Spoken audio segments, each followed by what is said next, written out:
Hello everyone and welcome back to the UConn Huskies Dynasty, where the Huskies are looking to bounce back from their first loss on the season against the UMass Minutemen at home a week ago. UConn is coming off of a devastating upset loss to UMass, and UConn's season is really a tale of two seasons. And if we look at the first 5 games versus the last 5 games, you'll see some significant regression from this defense. In the first 5 games, UConn only allowed 16.4 points per game, including a 38-0 shutout victory against the Syracuse Orange. In the second set of 5 games, UConn is allowing 21.4 points per game, including allowing their first 30 bomb of the season in the loss to UMass. In the first 5 games, UConn was averaging 6.2 sacks per game, and in the second 5 games, they're averaging 4 sacks per game. And then in the first 5 games, they were averaging 2 turnovers per game,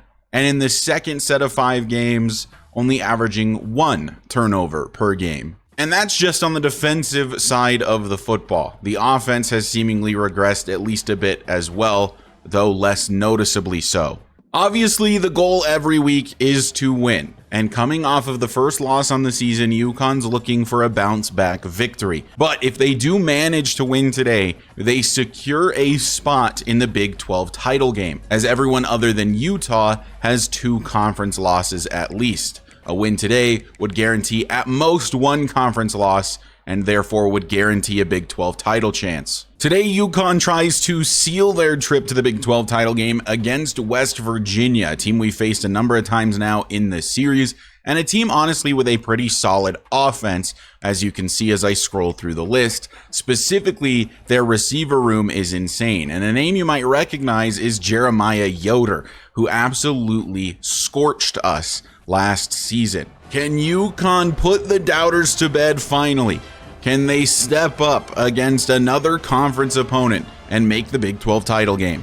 One thing you're going to notice about the defense today is some slightly different formations. With the defense struggling as much as it has, we do have to try to change some things up, as Rawlings will throw his first pass of the day away. For example, you might see this man, Dennis Colin, in the middle a little bit more frequently again, as this carry is going up the middle, and it's a huge pickup for Ty Duggan, the HB1, nearly to midfield. Don't worry, Addison Biggs has not been benched, but he is a little bit more off to the side now, serving as a bit more of a blitzer. This time he falls for the fake, and then Rawlings will throw it away again. Trying to find some more creative ways to create some possible pressure, as now we have pressure. It was set up as a running back screen. Rawlings could not get it off in time. And you might see this man a little bit more as well, number 92, Kevin October, in the middle.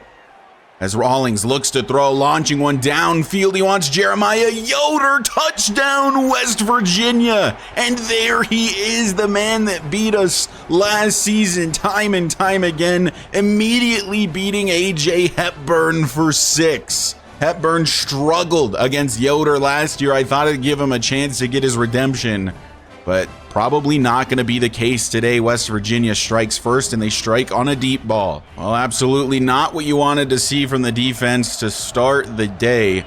Let's see if the offense can at the very least match it and find 7 points of their own, as Tobin gets a carry and gets about 6. Second down and 4. Pelshak will look to throw for the first time today and finds Tevin Madu, the man with the drop seen around the world last week. First down of the day for UConn from their own 41. Handoff, Tobin, free blitzer to the outside, and Tobin only finds a couple yards. Empty for Pelshak out of the shotgun as he's back to pass.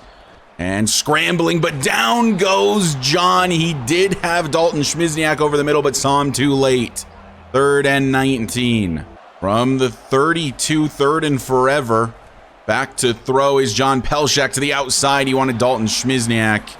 That is incomplete, and the Huskies will punt it away. Not an ideal start. 7-0, no points on the first offensive drive. Handoff up the middle. It's Ty Duggan, finds 3. 2nd and 7 after the carry from the 32. Rawlings will look to throw, and downfield swatted away by Byler. He was looking for Yoder again. 3rd down and 7 From their own 32, Rawlings shot down the field. It's Jeremiah Yoder once again. Something about this kid, we can't cover him.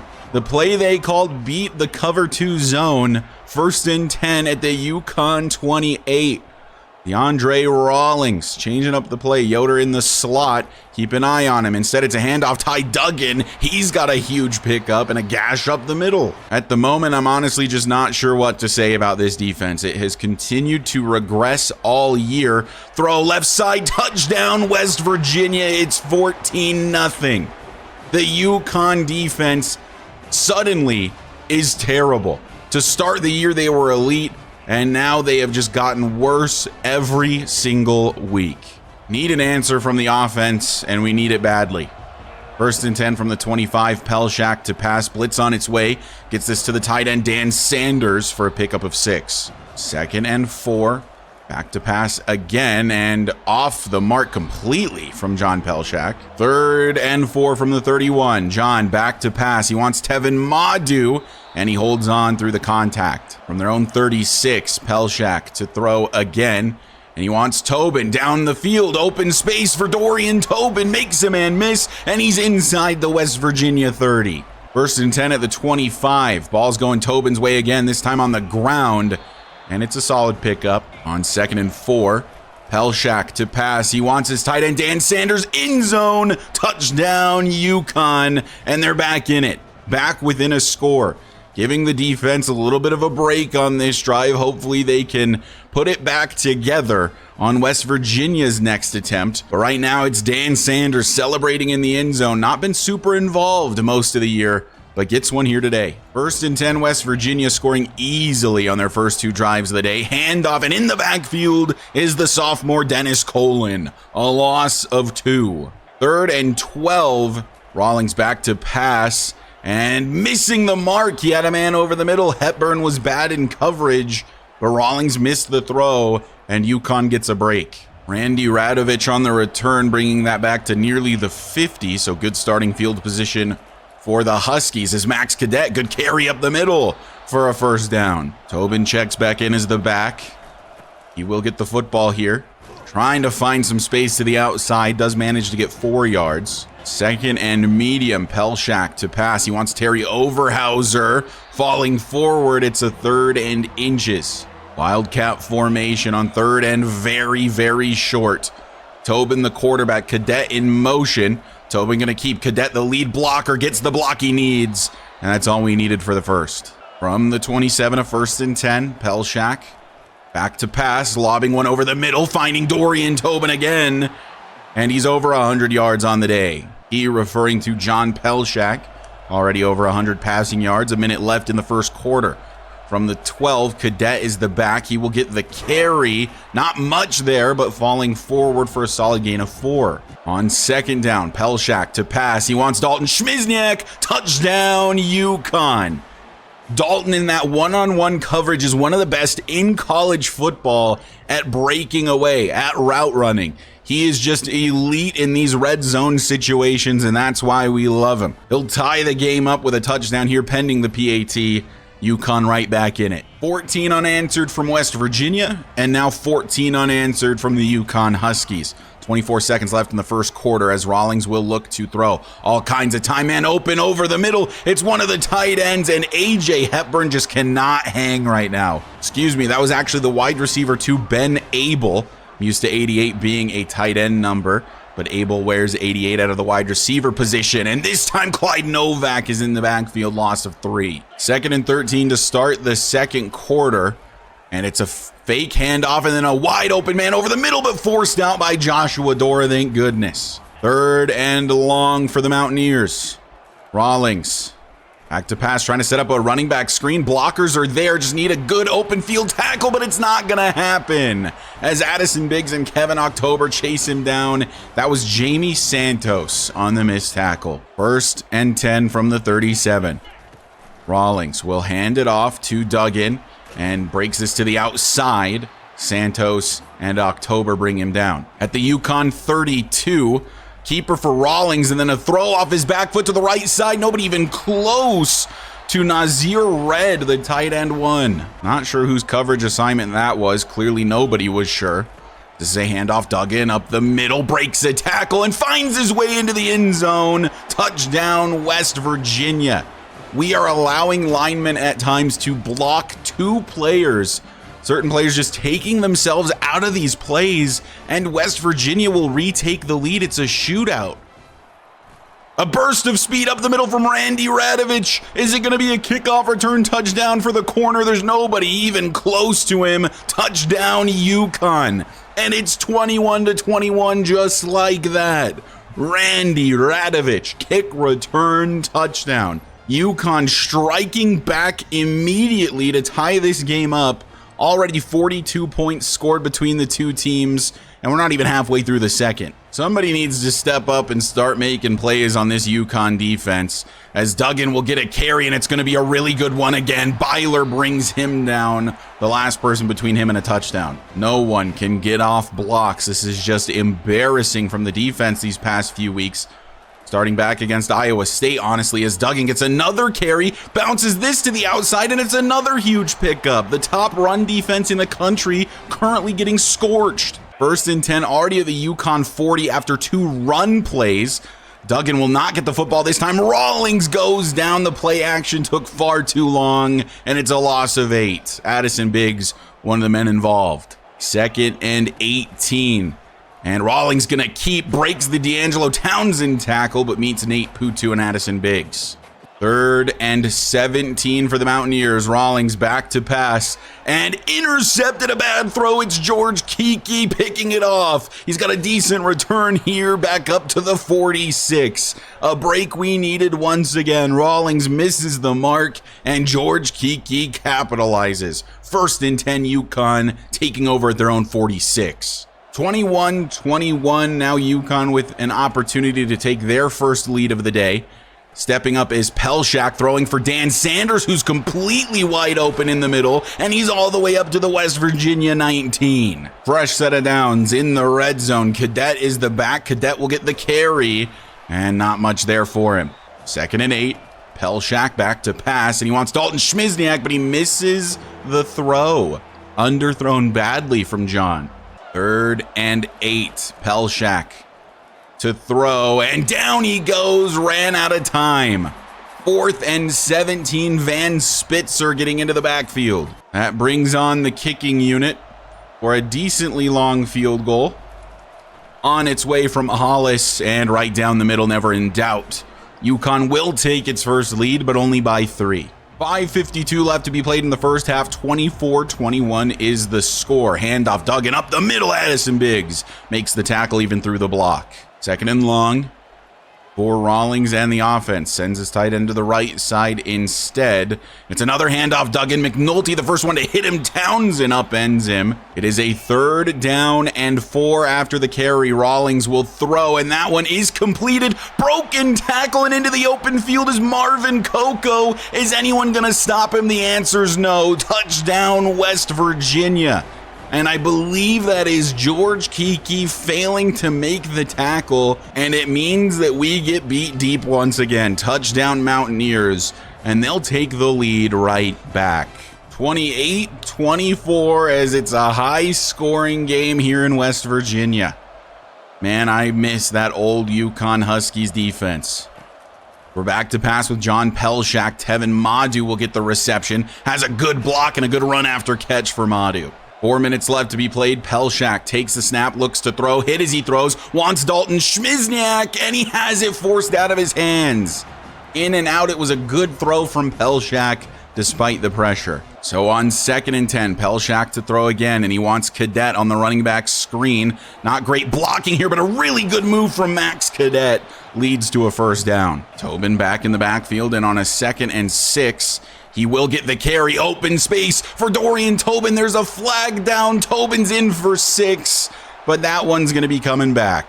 The flag came after Tobin was already off to the races. Just a completely unnecessary hold. And now it's a 2nd and 12. Wipes 6 points off the board, but maybe Max Cadet's going to get him instead. He can't truck the DB, but still a 1st down carry for Max. 2nd and 10 from the 31. So we're back to pass with Pelshak, and he's lobbing one up for Dorian. Tobin just out of reach. Could have been 6. Now it's a 3rd down and 10 from the 31. Terry Overhauser wide open over the middle. Pelshak finds him, and it's a first up to the 12. A minute and a half left to be played. As Pelshak back to pass again. He wants Dalton Schmizniak. Flag is down. That might be a DPI. It was, in fact, a defensive pass interference. It's now 1st and goal from the 2. UConn looking to retake the lead before halftime. Tobin, the back, will get the carry, but he can't punch it in. He doesn't have the power. So the big man, Max Cadet, checks in. I think you know where this football's going. 2nd and goal from the 2, up the middle. Max Cadet punches it in. Touchdown, UConn, and the back and forth battle continues. UConn taking the lead back from the Mountaineers in what has been a very high-scoring affair here in the first half. The PAT will make it 31-28. 44 seconds, 3 timeouts for the Mountaineers. We've seen them score with less time used. As Rawlings scrambling, down he goes. D'Angelo Townsend getting home, and that's a huge sack to start the drive for the defense. 2nd and 22 after the huge loss.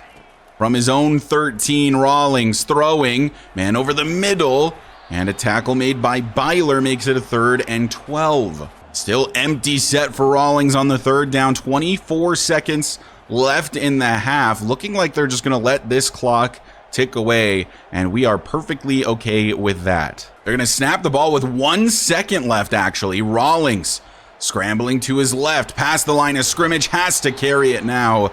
Goes nowhere, and we're headed to halftime. My, oh my, what a game it's already been. 31-28 is oftentimes very similar to our final scores. That's only the first half. It's good to see, though, that the UConn offense is really stepping up and has been able to keep up with the West Virginia offense despite the struggles of the UConn defense. Also, big shout out to Randy Radovich, of course, with the kickoff return touchdown. Starting with the football this half is UConn. 1st and 10 at the 25. First play is going to be a handoff to Tobin, nearly breaking away. There was a bunch of green there on the right side. 2nd and 5, Pelshak. Back to pass, and he's lobbing one up for Tobin. Beats his man down the field. Can't break away from the last man, but it's a huge pickup once again for the Heisman hopeful Dorian Tobin. Been a really good day for the versatile halfback, wide receiver, quarterback, whatever you want to call him. Dorian Tobin does it. He's going to get another carry here, trying to get to the outside, makes a man miss for some extra yardage for a pickup of 8. Cadet checks in, giving Tobin a breather, and on a 2nd and 2, Max will get the carry, and he gets a yard maybe. Makes it a 3rd and 1.5 from the 24. Direct snap, Max Cadet, and he's got the first. 2nd and 8, throwing quickly, Pelshak outside, Dalton Schmizniak will make it a 3rd and short. 3rd and 1 from the 11. Tobin carry up the middle, and he's got the first. 1st and goal from the 7. Normally we're a little closer when we try the Wildcat, but we're in the Wildcat from this far out. Tobin gonna get a carry, a block missed. It's a free touchdown if that's picked up. Instead, we'll try again from the 9 as Pelshak looks to throw. Gets this to Terry Overhauser, gets the block he needs from Dalton Schmizniak, and it's 6 more points for the UConn Huskies, capitalizing on getting the ball first in the second half. What that does is it makes it a 2-possession lead, and now UConn's got at least a little bit of a cushion against this West Virginia team. Will the Mountaineers be able to answer back, now down 2 possessions after the 14-0 lead they had to start the day? Rawlings scrambling and scrambles into Adonis Keough, getting credit for half a sack there alongside Addison Biggs. 2nd and 15 from the 13 penalty there. Johnny McNulty jumped. So the sack pretty much meaningless there, as now it's a 2nd and 10, basically just an incompletion. The 18 handoff Duggan over the middle. Or into the middle, rather, gets 7. 3rd and 3 from their own 25. Rawlings will actually look to throw here. Gets it out to his halfback. Really good tackle from Dennis Colin. Short of the first down marker, and from this spot on the field, you can't really go for it. On the 4th and 1, they will punt it away. First and 10, it's an empty set for John Pelshak, bringing Dalton Schmizniak in motion, and man, oh man, that blocking is horrific. Second and 14, handoff to Tobin, some room up the middle, and a pretty good carry to make it a third and short. Tobin still the back for 3rd and 3 from the 43. A direct snap to him. Can he get the first? He will, and a bit more past midfield and up to the West Virginia 46. 3:40 left to play in the third quarter. Tobin getting another carry to the outside, but the edge was set nicely. It's a loss of 2. Second down and 12. Pelshak to pass, taking the drag route to Terry Overhauser, trying to fight for that extra yardage, makes it a 3rd and medium. Third down and 6, empty set for John Pelshak. And throwing for Tobin, it's out of reach from John. A bad miss from John Pelshak, and UConn will have to punt. So the Mountaineers defense giving them a chance. Duggan will get a carry, and Addison Biggs is right there. Under 2 minutes left in the third quarter, a 10-point deficit for West Virginia. Handoff, Duggan, some open space for him. A flag is down, and that's going to be a holding penalty. Second and 16 from the 7 after the penalty. Duggan will get the carry, but he runs into Addison Biggs. Third and forever. We're really good at giving these up, though. From his own 6, Rawlings. Time to throw, and over the middle, look who it is. It's Jeremiah Yoder for the first time since the first quarter. Third catch, 124 yards. I just had a feeling that the defense was going to give that one up. Always giving up those third and long situations. First and 10 from the 37. Fake handoff to Duggan, and over the middle, a miss. And that was in the direction of Yoder again. Makes it a 2nd and 10 from the 37. And it's a handoff. Duggan, look at all the open space in the middle of the field. A big pickup for the halfback. First and 10 on the UConn side of the field from the 48. This should be the final play of the third quarter. Rawlings, all kinds of time to throw. Taking a deep shot down the field. It's swatted away by A.J. Hepburn. Excuse me. That was Joshua Dora swatting that one away as we now head to the fourth quarter. Second down as we start the fourth. Tight end in motion. And then a fake to Duggan. McNulty in the backfield, and the senior Johnny McNulty getting another sack for his career. 3rd and 15 coming up for the Mountaineers. That is the 10th sack on the season for Johnny McNulty. I believe the first time he has reached double digits. Gonna be sad to see Johnny McNulty go, the first ever commit in the series. 3rd and 15. Will we give up another 3rd and long? Rawlings under pressure from McNulty.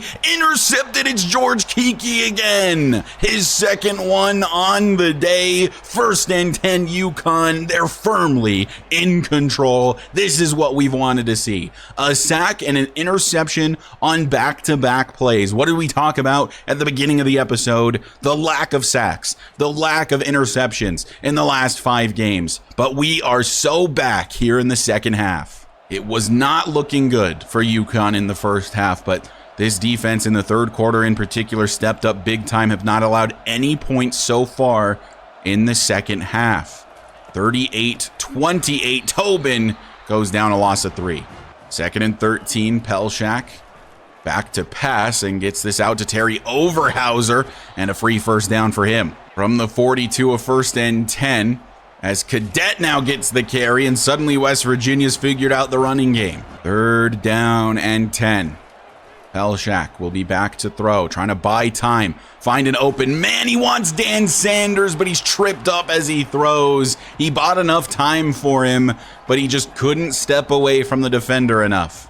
Still down 2 scores. The Mountaineers start at their own 16 on this new drive, kind of a must-score situation. 9 minutes 20 left to play. Rawlings going to keep it. Scrambling for 5. Empty set for Rawlings this time on the 2nd down. Keogh jumped, no call. Rawlings going to keep it, and he's going to be short of the first. From the 25, a 3rd and 1. They've got to be running the football here with all those backs back there. Duggan gets the carry, and he's got the first. From the 29, McNulty on fire. He's trying to get into the backfield. They've got him double-teamed. An interception for Joey Terrell. The 3rd pick thrown on the day by DeAndre Rawlings. This time, the middle linebacker phenom, Joey Terrell, sure to be drafted in this upcoming NFL draft, finds the interception, and UConn will take over once again. 7.5 left to play, a 10-point lead, and UConn with the football. Tobin making some moves to find some yards. On 2nd and 3, Max Cadet will get the carry, spins off a defender, breaks another tackle. Max Cadet just won't go down, and it's a first down for the Huskies. 2nd and 7, Pelshak will look to throw, and over the middle, a flag is down. This one is intercepted. We'll see what the penalty marker is. It appears to be on West Virginia. Pass interference once again, and we get bailed out. 1st and goal at the 8 now after the penalty. Terry Overhauser going to get another catch and another touchdown for the UConn Huskies. Terry Overhauser having himself a day. I believe that is his 6th grab on the day and his 2nd touchdown as well. And UConn may have just sealed the deal. I did miss the PAT though. That is hilarious. The missed PAT actually means it is still only a 2-possession lead for UConn. 16 points rather than 17. Could come back to haunt us. So Rawlings checks this down to the halfback, and Randy Radovich will make the tackle. Radovich was given a lot more playing time today after Hepburn got burned a few times to start the day. Defense seemed to play a bit better with him on the field. Over the middle, a man wide open. It's Jeremiah Yoder, who has had quite the day again. Yoder seems to just thrive against us. 4.5 left to play. Yoder now in the backfield, and it will be a handoff to Duggan. Josh Dora can't bring him down. Duggan into the open field to the outside. Nobody can tackle him. He's down at the 30. West Virginia moving quickly on this drive. They will have to go for the 2-point conversion. 4 minutes left to play, as Rawlings will delay the handoff and hand it off to Duggan. Kevin October can't make the tackle. And Addison Biggs cleans it up. From the UConn 25. And scrambling, throwing right side. That is completed. Another broken tackle. UConn struggling to tackle in recent weeks. How much of the issues with UConn's defense could be attributed to fatigue? No bye weeks in the middle of the year this year. 1st and 10 from the 17 though. And over the middle, that is caught. Another broken tackle. Normally Biggs very sure tackler, not this time. 2nd down and 2 from the 10. 3 minutes left to play. Rawlings, end zone, incomplete. Just out of reach of Jeremiah Yoder. An empty backfield once again for Rawlings on a 3rd and 2. 4-man rush, corner, end zone, intercepted off of the deflection from Byler into the hands of Santos. And that's gonna be the dagger, certainly. What a play from the UConn DBs. Byler tipping it down to Jamie Santos. That is unbelievably impressive. And the 4th interception of the day for DeAndre Rawlings. After chewing a bunch of clock, we are going to have to punt it away with UConn. This does technically give West Virginia a little bit of time to make some type of miraculous comeback. Would only need 2 scores and 2 extra points, or rather 2-point conversions. We'll punt this one out of bounds. Don't want a big return here. So here we go. A minute left to play. Can West Virginia manage to make miracles happen? Rawlings, down he goes. It's Adonis Keogh. The Mountaineers with no more timeouts. 2nd and 17. And they will spike it. So now a 3rd down and 17. Obviously 4 down territory. As hit as he throws, nearly another interception for Rawlings. And the game comes down to this. 4th and forever from his own 13. Rawlings under pressure, had a man but misses the throw, and that is finally game over. Pelshak will take 1 knee, and UConn's back in the win column. The 10th win on the season for the UConn Huskies, bouncing back after a bad loss. And hey, you know what? Shout out to the defense in the second half. It looked really ugly in the first half, allowing 28 points in the first 2 quarters, bouncing back and shutting them out in the second half, though. If we take a look at stats, a very efficient day, a very good day for John Pelshak. 20 for 29, 276 yards, 68% completion percentage, 4 touchdowns, no picks. Just kept it very clean with John today. On the ground, it was a lot more of Dorian Tobin today. Cadet still did lead in the average yards per carry department. I am trying to give Tobin more outside runs. Unfortunately, formation subs is not a thing in College Football 25 yet. Otherwise, I could guarantee that he's actually going to be in on more plays. The only way I can do that right now is just messing around with a depth chart, which is very tedious, especially if I want to do it play after play after play. In the receiving game, Terry Overhauser leads the way with 6 receptions, 63 yards, and 2 tutties. Tevin Madu, 4 grabs for 36. No bad drops today. Tobin, 3 for 92. Dalton Schmizniak, 3 for 11. Very quiet day in terms of yardage. Did still have a touchdown. And Dan Sanders back involved in the offense once again. Glad to see it. 3 for 60 and a tutty for him as well. Defensively, solo tackles, Addison Biggs leads with 6, and total tackles he leads with 10. TFLs he leads with 4. He was all over the field today.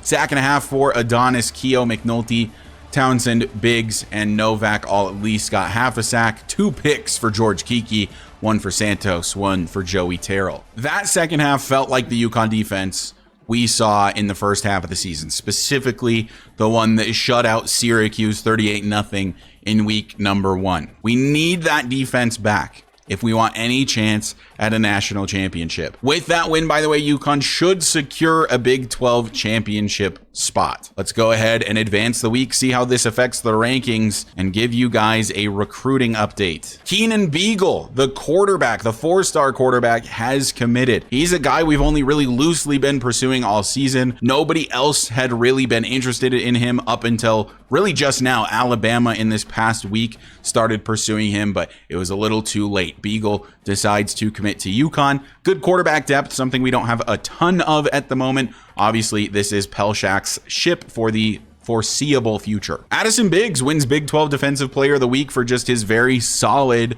10 tackle for TFL performance. Dorian Tobin, after that performance, is still second in the Heisman Trophy voting, looking like he's probably going to lose it to Chance Stubbs, but remains to be seen. UConn back into the top 10 after that victory. Texas Tech getting their 3rd loss on the season to UCF this time, and they fall down to 14th from 5th. Utah, now the top rated Big 12 team, up to 6th at 9-1, and it's almost certainly going to be UConn versus Utah in the Big 12 championship. And here is the updated CFP bracket. UConn still projected to be the 4 seed. Utah is projected to make it, meaning that they favor UConn to win the Big 12 title game. So now a quick look at recruiting. Of course, Keenan Beagle did commit. Tyler Trejo is fairly close to committing. We're really the only team pursuing him super heavily. Other than that, here are the battles we're currently in, leading most of them and kind of just maxing out points as much as we can. It does look like there is a chance we're going to lose out on Jason Mettenberger. He's visiting with Boston College in week 13 and Rutgers in week 14. And it looks like Rutgers may have gained slightly more influence than us last week anyway. So we need to try to secure Mettenberger as quickly as we can. We unfortunately cannot schedule any more visits, as he's already scheduled to visit in week 13 and we're locked out of that. We did add 2 new outside linebackers to the board. That's really the only position we haven't fully secured in this recruiting class. Found 2 3-star gems in Paul McTavish and Elias Kotuvides. And you can see that we do still have 285 hours remaining. I may go and scout some 3-stars just to see if I can find gems, but we're probably not going to pursue anything else super heavily until we get to the transfer portal. In years past, there's just nobody ever available for us in the transfer portal. I hope that's not the same this year. Cornerback is a position in particular I feel we'll really need to address. We did, of course, address corner in the recruiting class by getting Larry Hay, Frederick Blanco, and Ben Talbot, who I think in a couple of years will obviously be incredible players. Larry Hay might be good enough to start right away, but we are losing 3 88 overall guys in Santos, Kiki, and Hepburn. Currently, Randy Radovich in line to be the number 1 corner. This is the current cornerback room. It's likely going to be Randy Radovich, and it might be Bill Hogue, depending on how much he can develop. He's not currently at his skill ceiling. And then we do have a couple other freshmen, obviously, in John Katapano, Iosefa Duggan, and Athea Ndukwe. We'll just have to see how everyone develops. I know that Randy Radovich, in particular, does not have the highest skill ceiling, but could definitely become a bit better of a player, and probably is going to be the CB1 next year with the 97 speed. Haven't shown season stats in a little bit. Here's the updated stats for everyone. John Pelshak, 3,172 yards on the year, 25 touchdowns to the 7 interceptions. Pretty solid ratio and a pretty good completion percentage. Really good first year as the starter for John Pelshak. I really have nothing but praise to say about him. And remember, guys, he has elite development. He's a 5-star quarterback. He's the biggest recruit this team has ever gotten, and his skill ceiling is incredibly high. He's going to be elite, probably as early as next year. As for rushing, Max Cadet up to 870 yards, 1 regular season game left to be played. Tobin 636, 8 and 7 touchdowns respectively. In the receiving game, Tobin is up to 902 yards receiving with 5 touchdowns. Dalton Schmizniak, the main touchdown guy out of the receiver room with 11, has 800 yards. Looking like Schmizniak will likely not reach 1,000 in the regular season, and that Tobin might if we can get him about 100 yards in the final game against Colorado. Tevin Madu had a pretty solid season, 500 yards for him, only a couple touchdowns though. Overhauser has been really our main 4th option as a receiver. Dan Sanders had a pretty good start to the year, has been quiet, and then Max Cadet is only used occasionally. In terms of blocking, Dexter Ort is the guy who has given up the most sacks with 3, along with Nolan Lindsay. That's our 2 guards. Nolan Lindsay in particular, I think the last couple of games has not been very good. And you know who has been very quiet this year is Manny Smith. He of course was benched last season due to penalty issues. He's been really good. He's been playing left tackle for us this year, has not allowed a sack. Defensively, Drod Byler still leads in tackles, though Addison Biggs appears to be gaining at 75. Pretty quiet year from Joey Terrell, only 73 tackles for him on the season. Adonis Keough leads in TFLs, unsurprisingly, and 18.5 sacks on the year. Kiki and Santos each with 5 picks, Hepburn with 3, Byler 2, Terrell 2, Biggs 1, and Dora 1. And if you're curious, Johnny McNulty 10.5 sacks, second on the team. Townsend has had a little bit of a down year, but still 9.5 sacks. You might have seen that Adonis Keough had 18.5 sacks and been curious how close he is to breaking the college football record. He's not close. Makai Byerson of West Virginia broke it in 2027 with 26. Keough would need to have an incredible last few games in order to get to that mark. But he is continuing to set the record for UConn, which previously was 13, now up to 18. And also, John Pelshak very close to breaking Dan Orlovsky's record for passing yards in a single season, set all the way back in 2003. Pelshak really only one good game away from that record, could get it in the final game of the season. But anyway, that is going to do it for this episode. Shout out to the channel members as always. You guys are the reasons that I continue to make these videos. If you want to become a channel member and help support the channel, you can do so by hitting the join button down below for as low as $1 per month. But if you find yourself coming back on the regular and you aren't already subscribed, go ahead and hit that sub button for me. It does help me out a lot. And I will see you guys in the next episode where UConn will wrap up the regular season against the Colorado Buffaloes, looking to grab their 9th victory in the conference.